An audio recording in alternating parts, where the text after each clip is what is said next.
Eleanor Whitmore did not scream. She did not cry. When her husband walked through the front door with a pregnant woman on his arm, she simply set down her pen, rose from the ledger table, and lifted the ring of keys from her waist. The keys that had run this house alone for 3 long years. One by one, she laid them on the table in front of him. Before you keep watching, please subscribe and follow this channel to the very end, and tell me in the comments which city you're watching from tonight, so I can see how far this story has traveled. The rooster hadn't even finished crowing when Eleanor Whitmore sat down at the long oak table in the dining room, a stack of ledgers in front of her, and a cup of cold coffee at her elbow. The house was quiet. It was always quiet these days. 3 years of quiet. "You're up before the sun again, ma'am," said Thomas Reed, stepping into the doorway, with his hat already in his hands, the way he always held it when he had bad news to deliver. "Someone has to be," Eleanor said, not looking up from the columns of numbers. "What is it, Thomas? Mr. Coyle came by the fence line yesterday evening. Says if the note ain't paid by the end of the month, he'll take it to the county clerk." Eleanor's pen stopped moving. She set it down slow, the way she did everything when she needed a moment to steady her hands before her voice. "How much is owed?" $42, ma'am, plus what's owed on the seed from spring. I paid the seed note in April." "I know it, ma'am. I was there. But Mr. Coyle says his book don't show it." Eleanor closed her eyes for half a breath. Then she opened the small drawer beside her and pulled out a folded receipt worn soft at the creases from being folded and unfolded so many times. "Take this to him," she said. "And Thomas, thank you for telling me straight. Don't wait on Mr. Whitmore to come tell me things secondhand. Come to me first, always." "Yes, ma'am." He hesitated at the door. "It ain't my place to say it, but the hands respect you more than they let on. 3 years and this farm's still standing. That ain't luck." "It isn't luck," Eleanor said quietly. "It's arithmetic and not sleeping." Thomas almost smiled. Almost. Then his face went careful again, the way it did whenever a name was about to be spoken that nobody wanted to speak. "Letter came yesterday, too, from Richmond. I set it by your plate." Eleanor's eyes moved to the folded paper waiting beside her coffee cup. She recognized the handwriting before she even touched it. Bold slanted, careless with the ink, Nathaniel's hand, the same hand that used to write her love letters when they were young and foolish and certain the world belonged to them. She unfolded it. "Eleanor, I return home Thursday next. Prepare the East guest room. I am not traveling alone. N. Not traveling alone." She read the line 3 times, as if rereading it might change the words underneath. "Ma'am?" Thomas asked, watching her face. "Nothing," Eleanor said, folding the letter back along its creases. "Prepare the East room." But her hands, when she picked up her pen again, were not quite steady. That night, Agnes Bell, the housekeeper, found Eleanor still awake in the study, a single candle burning low.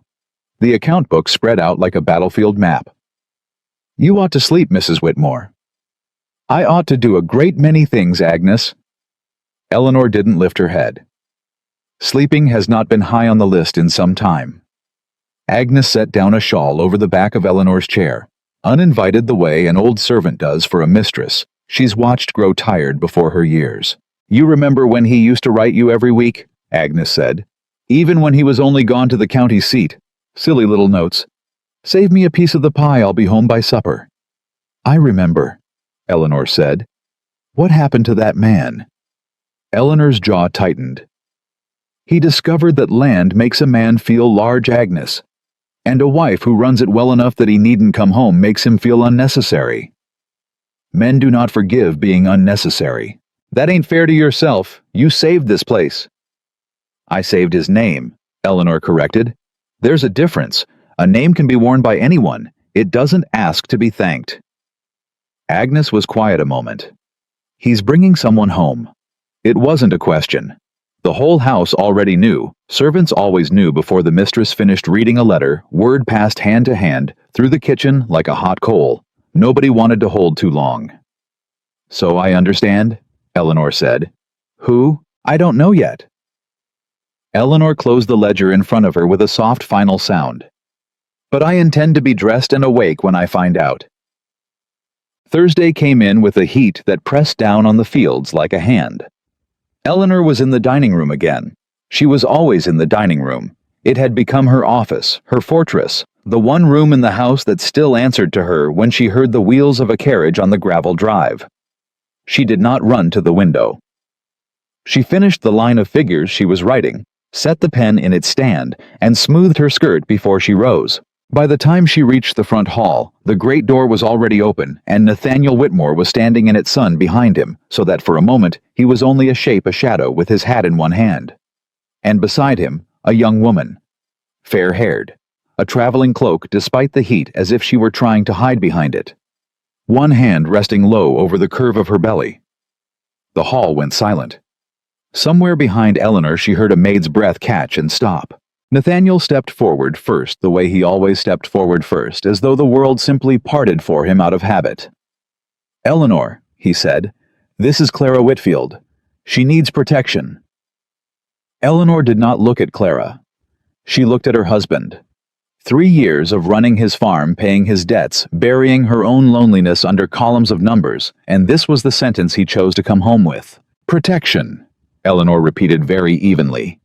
"From what, Nathaniel, or from whom?" "Eleanor, before or after you explain," she went on, her voice never rising, never breaking. "Why another woman is standing in my front hall before you've said a single word to your wife." Clara's hand tightened over her belly. Her eyes darted between them, and for just a moment, so brief that only someone looking very closely would have caught it, something crossed her face that was not calculation. It was fear. "I only want safety for my child," Clara said, quiet, almost pleading. "I did not come here to cause safety." Eleanor said, turning to her, "Now is not the same thing as taking another woman's place at her own table." "Eleanor, you're making a scene in front of the staff," Nathaniel said, lowering his voice, as though that would make the moment smaller. "I am not making anything," Eleanor said. "I am simply the only person in this hallway who hasn't yet been told what is happening in my own home." Nathaniel exhaled the particular exhale of a man who had rehearsed this speech on the road and found that none of it fit once he arrived. "Clara's husband died in the spring. Fever took him. She has no family left to speak of, no means, and she's carrying a child that—" He stopped. "That is yours," Eleanor finished for him. It wasn't a question either. The silence that followed was long enough that a fly could be heard against the window glass. "Yes," Nathaniel said finally. Eleanor nodded slowly, as if he had only confirmed something she'd already read in a ledger somewhere, a sum she'd already calculated, and simply been waiting for him to say aloud. "Prepare the east room," she said, turning to the nearest maid, her voice steady as a hand that has stopped shaking only because it has run out of strength to shake. "Mr. Whitmore's guest will want to rest after her journey." "Eleanor." Nathaniel started surprised, as if he'd expected shouting, weeping something he could argue against. "You wrote and asked me to prepare a room," Eleanor said. "I am a woman who does as she's asked Nathaniel. I believe that is precisely the quality you have always admired most in me." The bitterness in that last line landed exactly where she meant it to. Clara looked between them. Miserable, out of place, a woman standing in the wreckage of a marriage she hadn't built, but had certainly helped to burn. "Mrs. Whitmore," Clara said, suddenly stepping forward despite herself. "I did not ask to come here. I want you to know that." "I imagine there is a great deal neither of us asked for," Eleanor said, and for the first time her eyes actually met Clara's, not with hatred, but with something colder and more exhausting. Recognition. Two women, both used by the same man in different ways, standing in the same hallway, neither one, the villain the other had expected. Then Eleanor turned and walked toward the stairs. "Where are you going?" Nathaniel called after her, and there finally was the first crack of real alarm in his voice. Eleanor stopped on the third step. She did not turn around. "To pack a bag," she said. "Eleanor, be reasonable.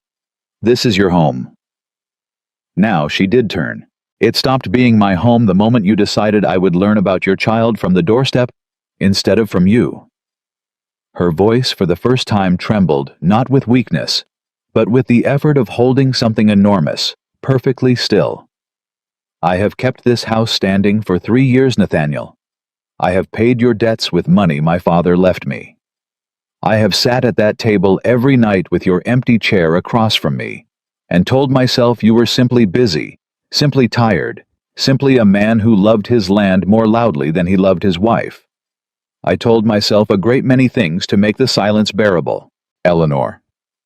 But I did not tell myself you would bring another woman's child into this house and expect me to set a place for her at supper."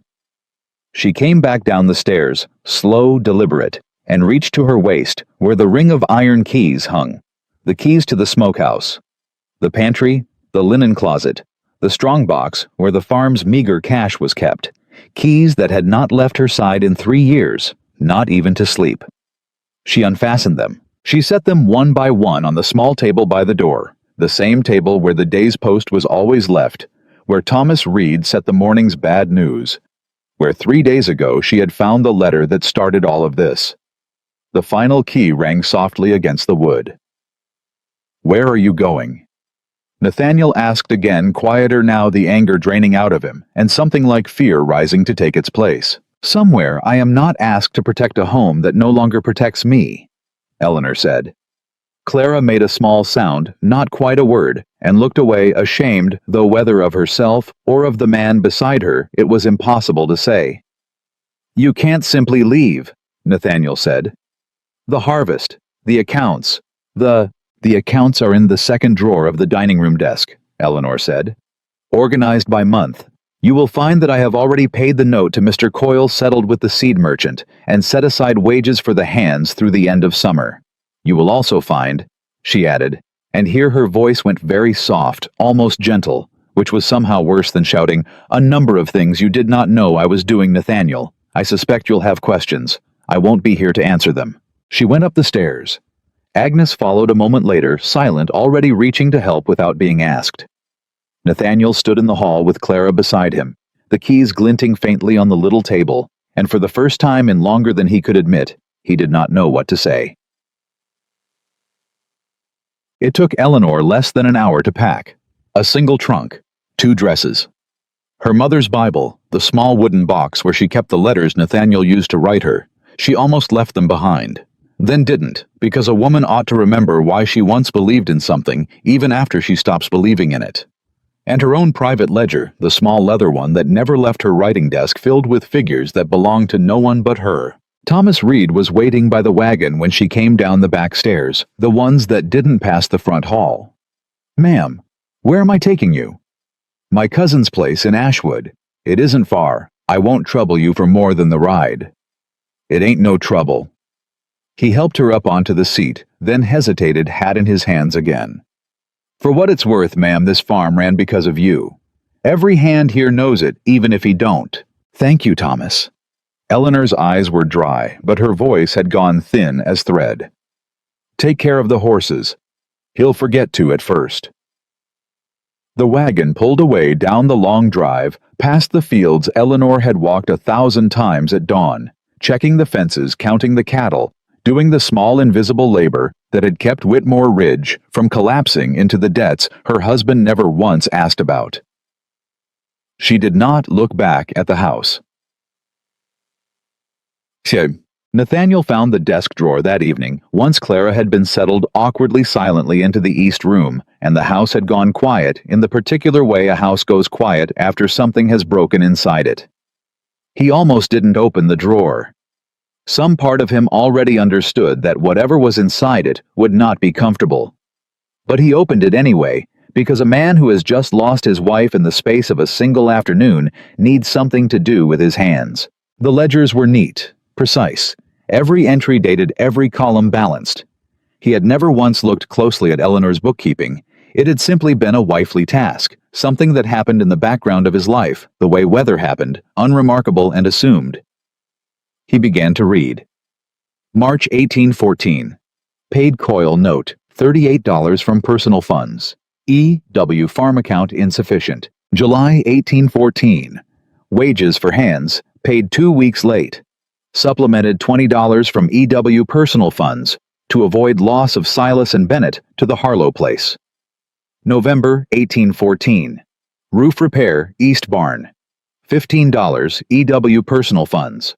N away in Richmond. Page after page after page. Small sums mostly. $15 here, 40 there. But they did not stop. They ran on through 1815 into 1816, an unbroken record of a woman quietly bleeding her own inheritance into the cracks of a farm her husband believed was thriving under his own good management. He found a final entry more recent than the rest, dated only a month earlier, June 1816. Mortgage payment to the bank at Ashwood, $110 from sale of my mother's silver. N unaware. Farm survives another season.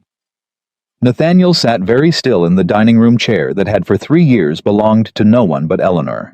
Her mother's silver. Sold. Without a word to him. To save land he'd spent those same 3 years believing was his own, doing his own strength, his own hard-won success. Success. He had in some distant, unexamined corner of his mind believed, made him important enough to deserve a woman like Clara. Looking up at him with need in her eyes, a woman who made him feel for a little while like the man he wanted to be seen as, rather than the man his own ledgers now proved him to be. He closed the book slowly. From the hallway he could hear Clara moving in the east room above the soft creak of floorboards, a woman alone in a house that did not want her carrying a child whose father had just discovered in the space of a single evening that he did not know his own house at all. Nathaniel Whitmore sat in the dark dining room for a long time, the ledger open in front of him, and did not move. Nathaniel didn't sleep. He sat in that dining room chair until the candle burned down to nothing. And when the first gray light came through the window, he was still there, the ledger open in front of him, his shirt collar unbuttoned, his hands folded like a man in church who had run out of prayers. Agnes found him that way when she came down to start the fire. "Mr. Whitmore," she stopped in the doorway. "You've been sitting there all night." "Bring me coffee, Agnes." His voice came out rough. "And send for Thomas." "Thomas ain't back yet. He drove Mrs. Whitmore to Ashwood." Nathaniel's jaw tightened. "Then send for him the moment he returns." Agnes lingered a second longer than she needed to, looking at the ledger open under his hands, looking at the exhaustion carved into his face, and for the first time in years, something that might have been pity crossed her features. "She didn't do it for thanks, sir," Agnes said quietly. "Whatever you're reading in there, she never once asked for anybody to notice." "I know that now," Nathaniel said. "That's precisely the trouble." Agnes left without another word. God. Thomas came back near noon dust on his boots and found Nathaniel waiting on the porch steps like a man who'd forgotten how to be inside his own house. "You drove her all the way to Ashwood?" "Yes, sir." "Did she say anything on the road?" Thomas took off his hat, turned it in his hands, chose his words the way a careful man chooses his footing on ice. "She didn't say much, sir. Mostly she just looked out at the fields, like she was saying goodbye to something." Nathaniel's throat worked. "I need you to do something for me, Thomas. And I need you to be honest, whatever the cost." "I've never been nothing else, sir." "The account books. Eleanor's ledger. Did you know about the silver, about her paying the note out of her own pocket?" Thomas was quiet a long moment. Then he nodded slow. "I knew some of it, not all. She never wanted the hands talking about it. Said it wasn't nobody's business how the farm stayed standing, only that it did." 3 years, Nathaniel said half to himself. 3 years and I never asked." "No, sir," Thomas said. "You didn't." It wasn't cruelty in his voice. It was worse than cruelty. It was simple fact laid down flat and impossible to argue with. Upstairs, Clara sat by the window of the east room, her hand pressed against the small hard curve beneath her ribs, watching the drive where the wagon had disappeared the evening before. She had not slept either. Every creak of the house sounded like a door about to open, a voice about to accuse her. A knock came soft. "Come in," she said, expecting Agnes with a tray she wouldn't touch. Instead, it was Nathaniel. He stood in the doorway a moment before he spoke, and Clara saw for the first time since she'd known him something uncertain in his face. "I need to ask you something," he said. "And I need the truth." "I've given you nothing but the truth, Mr. Whitmore." Have you? He stepped inside, closed the door halfway. Because last night I sat with my wife's ledgers until sunrise, and what I found in them was a woman who sold her mother's silver to keep this land from the auction block. And what I have in this house is a woman who told me she needed protection. And I find myself wondering, Miss Whitfield, protection from what exactly? Because it wasn't from poverty. Your brother has money enough. Clara's face went pale. My brother has nothing to do with this. I never said he did. You said his name like an accusation. I said his name because your hand just went to your throat the moment I mentioned money, Nathaniel said, and there was something in his voice now that hadn't been there yesterday. Not softness, but sharpness. The sharpness of a man who had just learned at great cost what it felt like to be lied to by omission. I've had my fill of not asking questions, Miss Whitfield. I intend to start asking them now. Clara's eyes filled, and for a moment, Nathaniel thought it was calculation, another performance, and then he saw her hands shaking, actually shaking, and understood it wasn't. If I tell you, she whispered, he will make certain I have nowhere left to go. Not here, not anywhere. Who will? She said nothing. Her silence was its own kind of answer, and it chilled him more than any accusation could have. 2 days later, a rider came up the long drive at a pace that made every hand in the near field stop and watch. Thomas met him at the gate. I'm looking for Nathaniel Whitmore, the rider said, swinging down off a gray gelding that had clearly been ridden hard. He was young, well-dressed in a way that didn't belong to farm country city, tailoring city boots, a city man's impatience. Henry Whitfield, I believe my sister is a guest here. Something in Thomas's gut went tight, though he couldn't have said why. I'll take you up to the house, sir. Nathaniel was on the porch when they came up the steps, and the moment he saw Henry Whitfield's face, the easy, practiced smile, the eyes that moved over the house and the land with the particular hunger of a man doing arithmetic, something in him recognized danger the way a man recognizes weather before the sky has finished changing. Mr. Whitmore. Henry extended a hand. I've come to see to my sister's welfare. A brother's duty, you understand. Of course, Nathaniel said, shaking the offered hand, watching Henry's eyes the entire time. Though I confess I'm curious, Mr. Whitfield.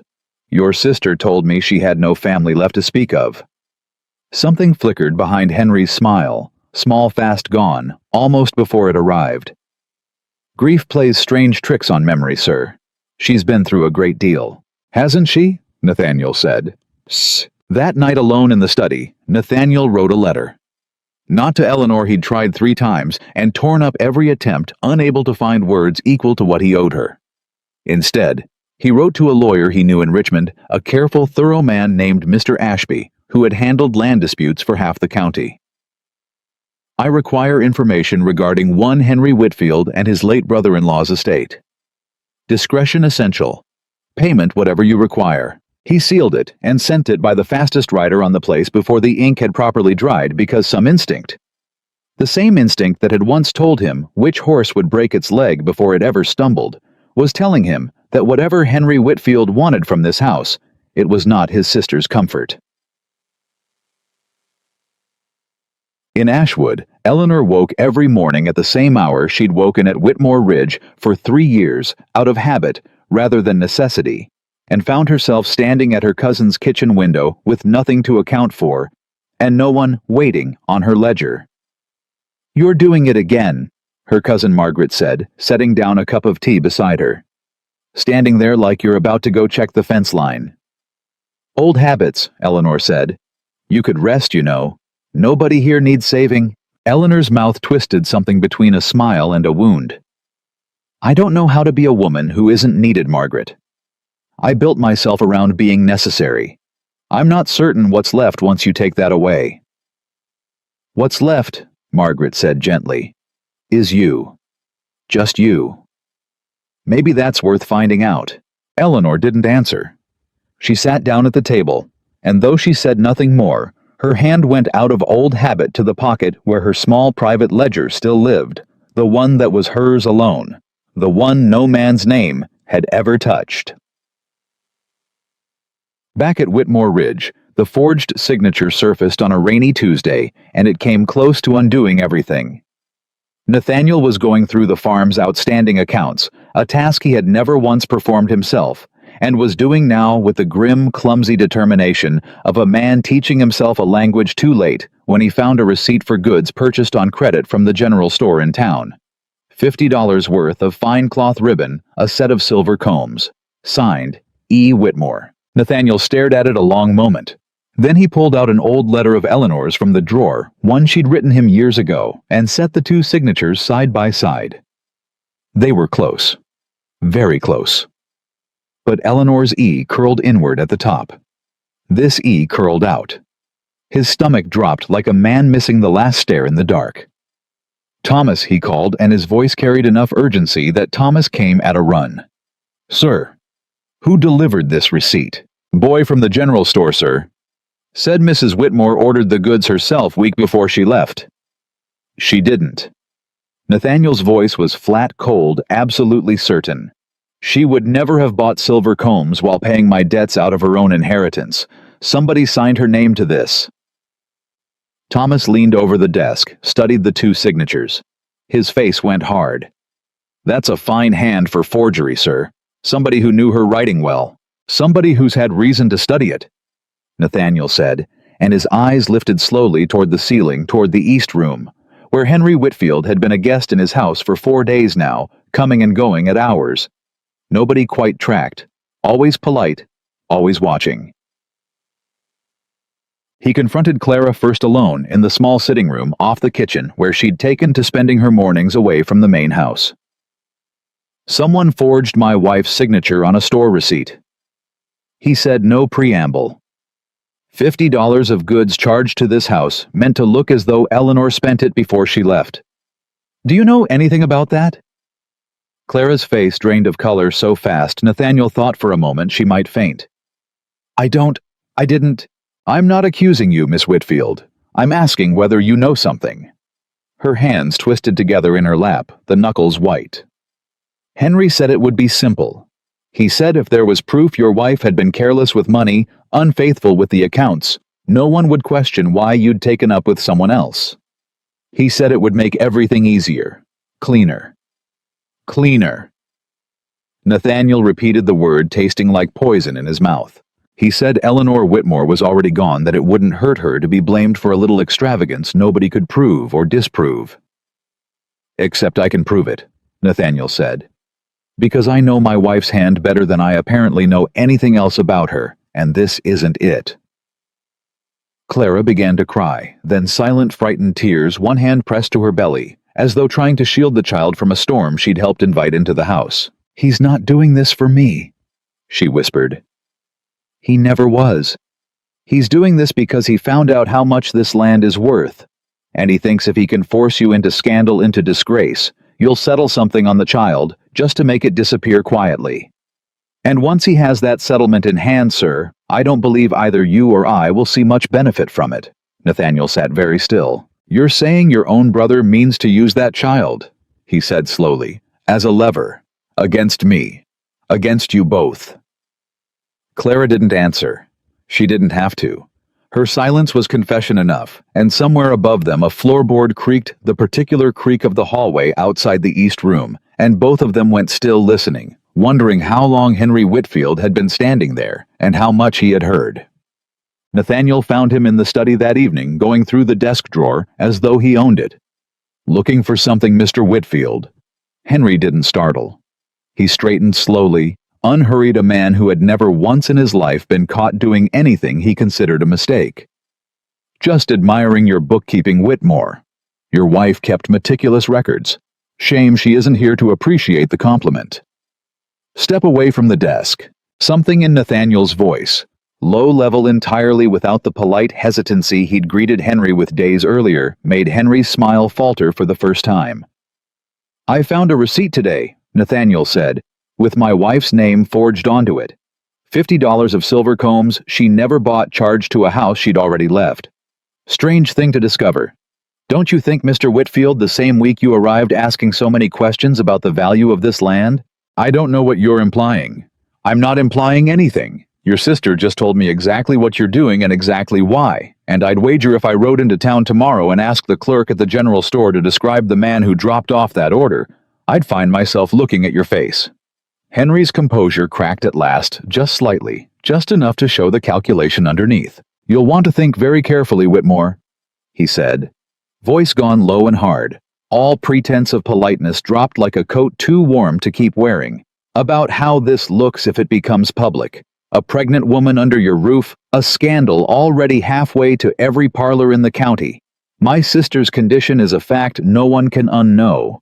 The only question left is whether you settle this quietly generously, or whether you'd rather the whole of Virginia hear about the man who abandoned his own child to protect a wife who'd already walked out on him." "She didn't walk out on me," Nathaniel said. "I drove her out. There's a difference, and I intend to spend whatever remains of my life making that difference plain to everyone who'll listen, starting with you, Mr. Whitfield, who I want off this land by morning. You'll regret this." "I already regret a great many things," Nathaniel said. "You won't be one of them." Henry left before dawn, but not before one final quiet cruelty. He found Clara in the hallway and gripped her wrist hard enough to bruise. "You said nothing," he hissed. "I said the truth. The truth doesn't feed you, Clara. The truth doesn't feed that child. When this falls apart, and it will don't come crawling back to me." He was gone before the sun came up. The sound of his horse fading down the drive, and Clara stood alone in the dim hallway, one hand pressed to the red mark blooming on her wrist, feeling for the first time in weeks something almost like relief mixed in with the fear.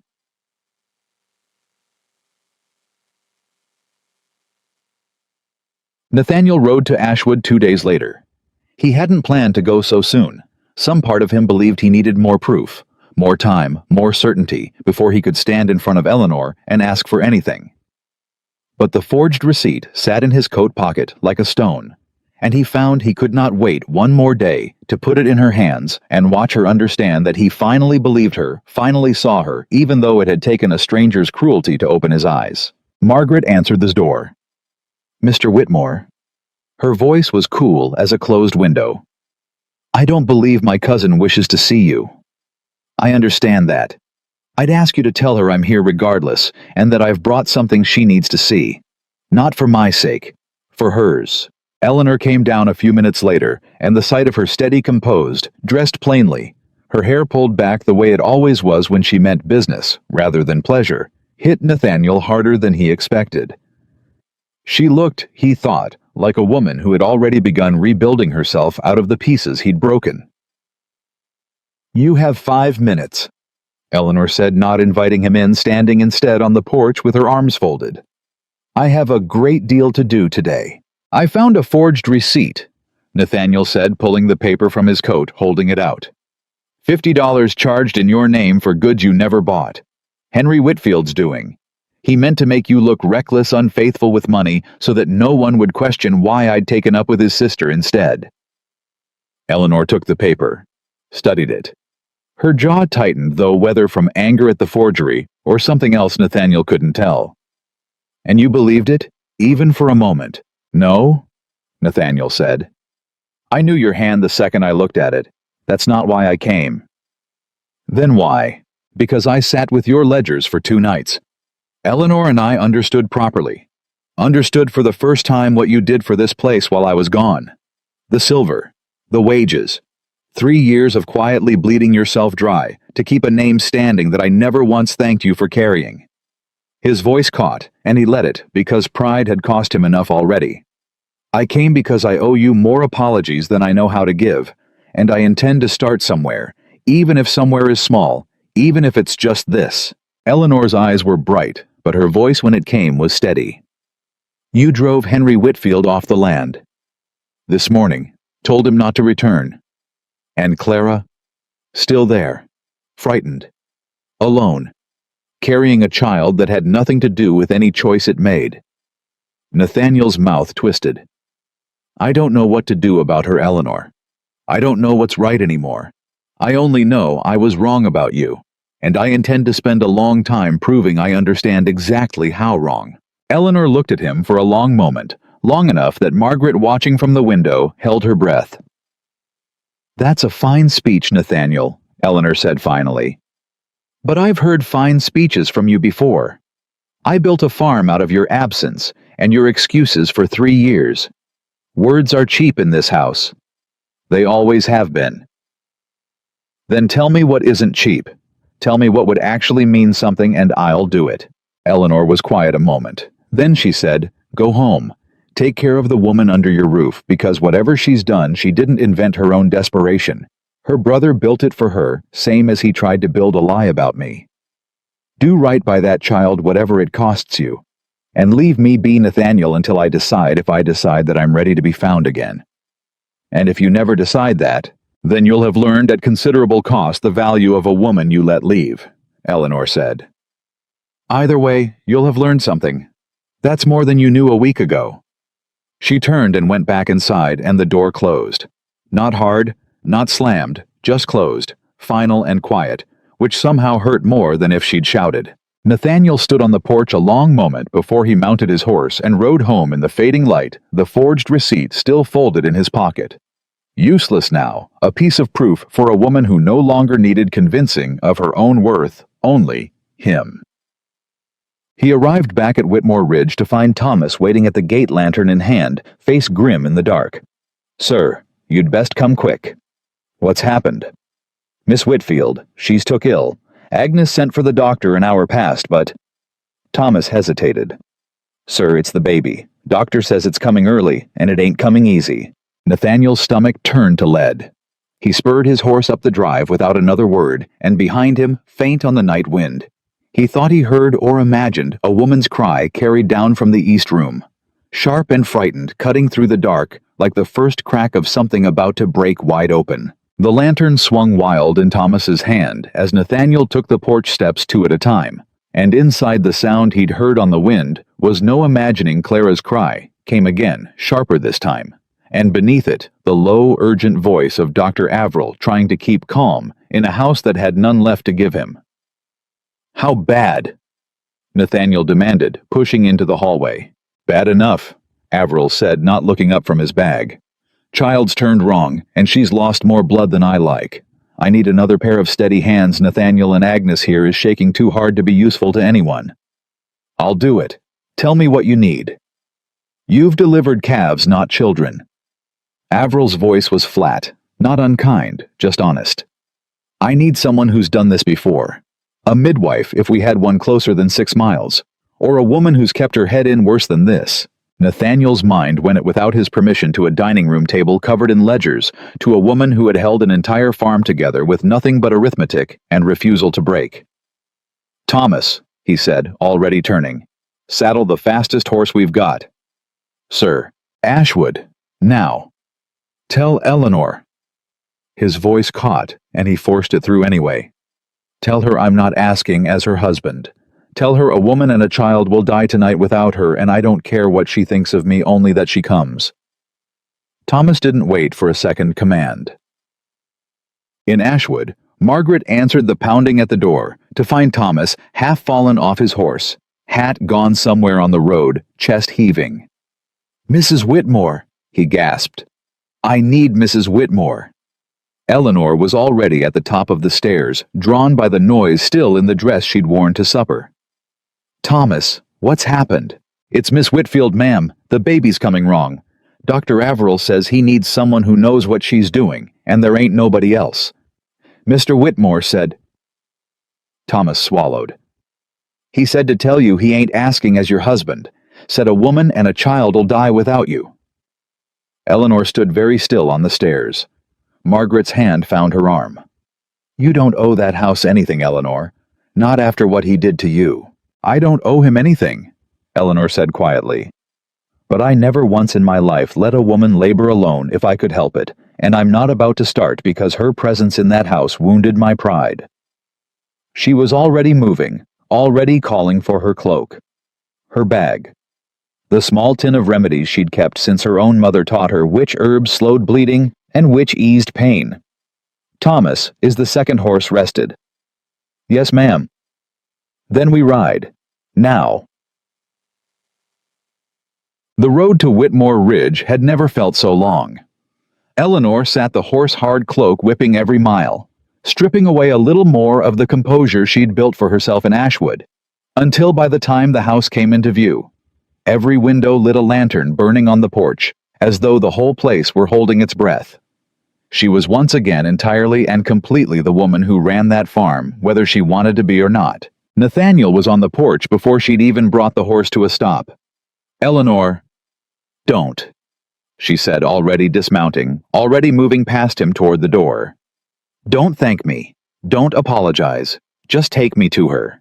He followed her up the stairs in silence, and if some part of him ached at how easily, how instinctively this house still answered to her, the way the staff parted for her in the hallway, the way even the air itself seemed to steady, he had the sense for once not to say so.